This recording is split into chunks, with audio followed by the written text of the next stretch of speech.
सवाल आपका है, जांच कीजिए क्या किसी प्रकृत संख्या n के लिए संख्या 6 की पावर n अंक 0 पर समाप्त हो सकती है। तो इसका हम पहले एक तरीका बता चुके हैं, आपका सेकंड तरीका है। सवाल आपका 6 की पावर n, हम क्या करेंगे, यहाँ से n का मान रखेंगे 1 2 3 4, ठीक है। कहाँ तक का आपका, जितना आप रख पाइए, कोई दिक्कत नहीं, ठीक है। हमने रखा यहाँ पे n इक्वल 1, ठीक है, यानी 6 की पावर कितना हो गया 1, यानी कितना होता है हमारा 6।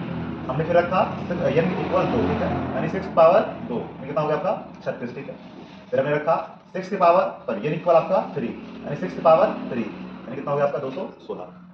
बोला है कि इसका जो अंक है 0 पर समाप्त होना चाहिए, हो सकता है, मतलब पूछ रहा है, ठीक है। तो आप देख पा रहे हैं हमने 1 2 और 3 पर रखा, तो आपका जो अंतिम अंक है वो 6 पर समाप्त हो रहा है, यानी 0 पर समाप्त नहीं हो रहा है, ठीक है।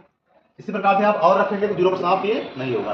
अतः हम कह सकते हैं समीकरण 1 2 3 से हम कह सकते हैं कि किसी प्रकृत संख्या n के लिए संख्या 6 की पावर n अंक 0 पर समाप्त नहीं हो सकती, ठीक है, समाप्त नहीं, ठीक है।